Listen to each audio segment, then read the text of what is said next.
I guess we bring up the dude who's like currently on the team that probably has the best trade value and is the most consistently healthy player, if you want to put it that way, and that's Gleyber Torres.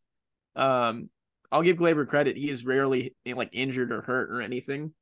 He stays on the field. That's the biggest thing that you can give him as like a plus at this point. Um, we saw what once looked like a promising budding superstar turn into a disappointing player for a little bit in 2020, 2021. I really don't think that those numbers indicate the type of player that he is throughout his career. I think he's going to be a really good second baseman, but he is, at the end of the day, a second baseman. He's not a utility player. He can't play shortstop. He's going to be pigeon-toed to that position in particular. But he will be a top 8, top 10 second baseman, no doubt, for the next 10 years. I think we could see him just being a very productive player for a long time. That being said, when things go down with Gleyber, they go down hard. We've touched on this several times throughout the last 6 months at this point. He just seems to get in his own head, and like he was having a fantastic start to the year last year. Looks like almost 2019 himself if we're looking at his previous performance. And then he just has this terrible, terrible drought from what was it, late July to like August, even like a little bit of early Well, September. June was bad.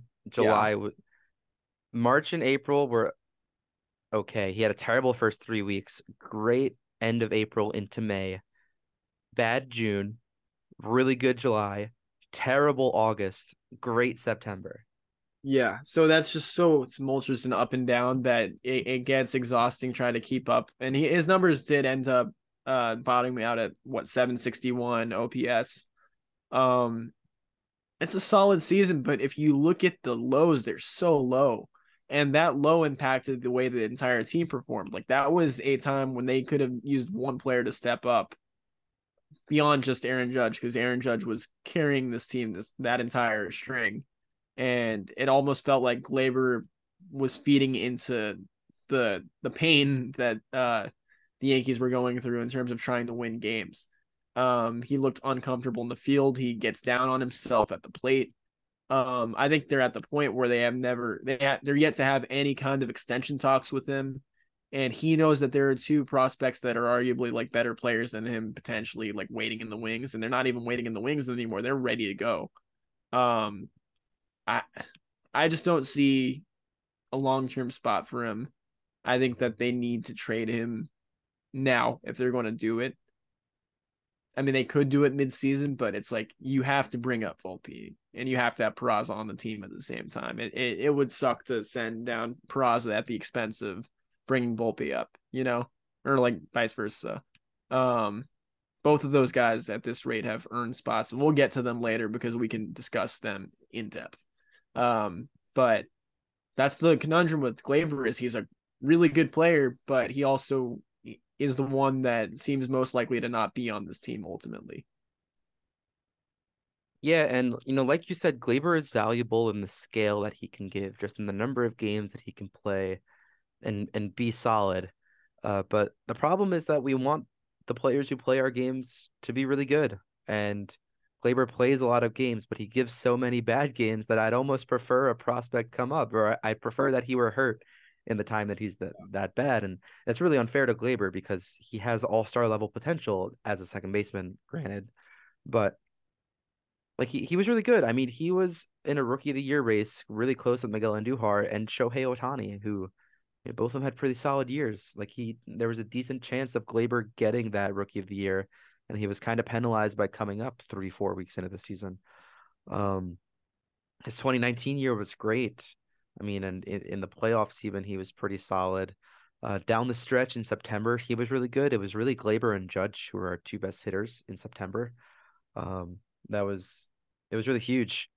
But yeah, no, like you said, I mean, he gives the most value in terms of another team, but he's just clogging up a place where I think we have, in my opinion, two better players, that being DJ and Volpe, and potentially a third with Peraza.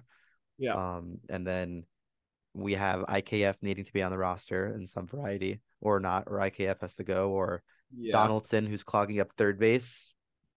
So do we put Donaldson on the bench at $26 million and an MVP at 37 years old? Like, I think Gleyber is the most that you can get back from him.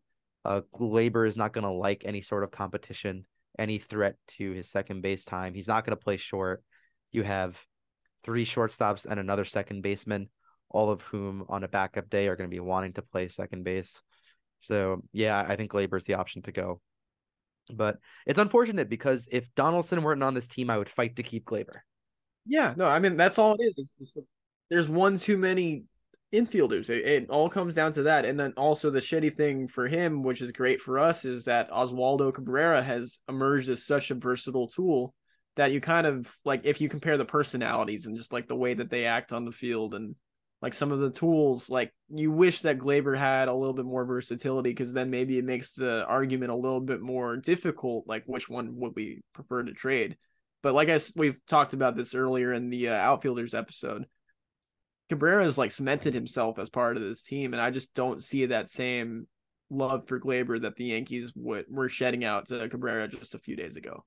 Um, I yeah, he's just not a franchise player for me, unfortunately. Yeah, and it sucks because you look at Gleyber and I think, all right, what does Gleyber do and what do we have? Gleyber can play second base and be a backup shortstop. Yeah, DJ can play second. IKF can play second. Volpe can play second. Peraza can play second. Oswaldo Cabrera. That's 5 players who can play second base. yeah, Okay, who can back up shortstop? Same players, except for DJ. IKF, Oswaldo, Oswald, Volpe.